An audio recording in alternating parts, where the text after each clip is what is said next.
হয়, চাওঁতে চাওঁতে সমাগত বিটিচি পৰিষদৰ নিৰ্বাচন আহি গ'ল, কিন্তু আজি আমি দেখুৱাম প্ৰমোদ বড়ো চৰকাৰৰ দিনৰ মডেল বিটিচিৰ দৃশ্য। মোৰ সহযোগী দেখুৱাই আছে। আজি দেখিবলৈ পোৱা গৈছে যে এই ভোমৰাবিল গাঁও আছে, ইয়াত এখন জৰাজীৰ্ণ কাঠৰ দলং দীৰ্ঘদিন আমি জানিব পৰা মতে যে বিগত AGP চৰকাৰ যেতিয়া আছিল তেতিয়াই দলংখন পাইছিল আৰু ৰাইজসকলে, কিন্তু আজিলৈকে কোনো এখন চৰকাৰে এই অঞ্চলৰ ৰাইজৰ একো মানে উন্নয়নৰ ক্ষেত্ৰত একো সঁহাৰি নিদিলে। বিশেষকৈ আজি আমি জানিবলৈ যত্ন কৰিম, ইয়াত ভোমৰাবিল হাইস্কুলৰ প্ৰধান শিক্ষকগৰাকী আছে।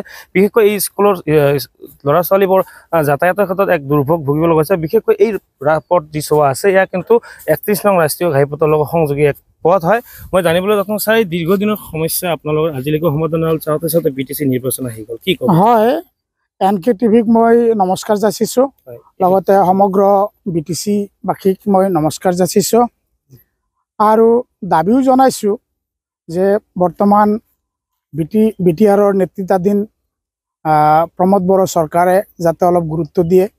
আমাৰ 2 নম্বৰ ভোমৰাবিল গাঁও এখন ঠিক পপুলেটেড গাঁও হয়, লগতে ভোমৰাবিল গাঁৱেই নহয়, প্ৰায় 10খন গাঁৱৰ মানুহে এইখন দলঙেৰে দৈনন্দিন কমেও 10,000 মানুহ যাতায়াত কৰিব লগা হয়।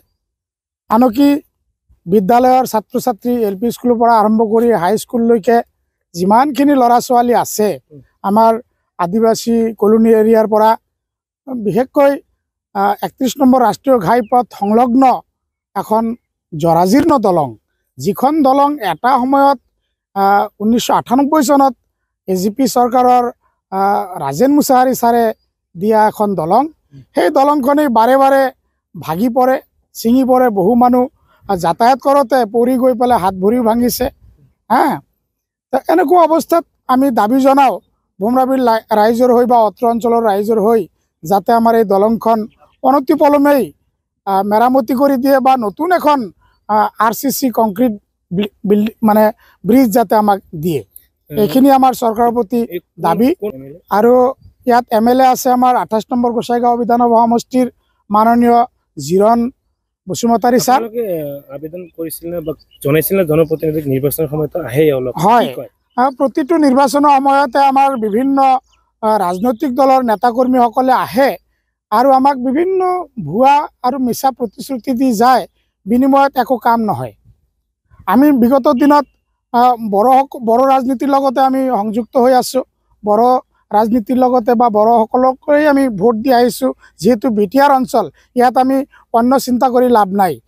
গতিকে আমি বৰ্তমানে শাসনাধীন যি চৰকাৰ প্ৰমোদ বড়ো ডাঙৰীয়া, আমি জনামতে তেখেত এজন ছাত্ৰ সংগঠনৰ এজন ব্যক্তি হয়। গতিকে ছাত্ৰ সংগঠনৰ ব্যক্তিয়ে বাৰুকৈ জানি পাব গ্ৰাছৰুট লেভেলত কি অৱস্থা চলি থাকে।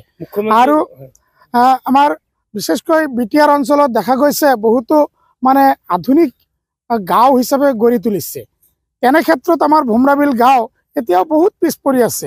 আমাৰ গোসাইগাঁও অঞ্চলত বহুত নেতাকৰ্মী আছে, যিসকল নেতাকৰ্মীয়ে সদিচ্ছা কৰিলে নিশ্চয় এইখন দলং অনতিপলমে কৰি দিব পাৰিব, মোৰ এটা দৃঢ় বিশ্বাস। মুখ্যমন্ত্ৰী কৈ থাকে যে পকী মানে কাঠৰ দলং নাথাকিব, এই ক্ষেত্ৰত আপোনাৰ ইয়াত দেখিবলৈ গৈছে কাঠৰ দলং আজিলৈকে আছে। হয়, এইখন দলঙেই নহয়, আমাৰ এই ভোমৰাবিল অঞ্চলৰ তিনিও কাষে 3টা জৰাজীৰ্ণ কাঠৰ দলং।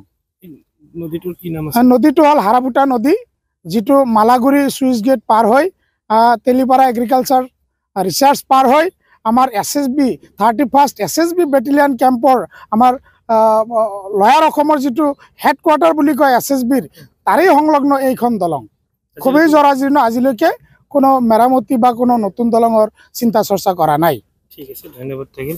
হয়, দেখিবলৈ পোৱা গৈছে আজি এনেদৰে কিন্তু স্কুলীয়া ছাত্ৰ ছাত্ৰীৰ লগতে ৰাইজ ওলাই আহিল ভোমৰাবিলত। বিশেষকৈ অনাগত যি নিৰ্বাচন আছে, নিৰ্বাচনৰ সময়ত দেখিবলৈ পোৱা যাব যে বিভিন্ন ধৰণৰ জনপ্ৰতিনিধিসকল প্ৰৱেশ কৰিব গাঁৱত। তেওঁলোক আজি উল্লেখ কৰাৰ মতে, ৰাইজে কোৱা মতে বিগত সময়ত বিভিন্ন নেতা পালিনেতাই বিভিন্ন ধৰণৰ প্ৰতিশ্ৰুতি দিছিল, কিন্তু প্ৰতিশ্ৰুতি হৈ থাকিল। তেওঁলোকৰ যি মূল সমস্যা আজিলৈকে সমাধান নহয়। সেইকাৰণে এই অঞ্চলৰ ৰাইজে আহ্বান জনাইছে বা আবেদন জনাইছে যাতে এই যি দলং আছে এই দলংখন অতি সোনকালে পকীকৰণৰ ব্যৱস্থা চৰকাৰে যাতে কৰি দিয়ে। যদি কৰি নিদিয়ে, ইয়াত প্ৰায় প্ৰতিদিনে 10,000কৈ ব্যক্তিয়ে ইয়াত অহা যোৱাৰ এটা মূল পথ হয়। এই পথ চোৱাই কিন্তু এই ভোমৰাবিল বৃহৎ অঞ্চলৰ ৰাইজৰ এক দুৰ্ভোগ ভুগিব লগা হৈছে এই উক্ত দলংখনৰ বাবে।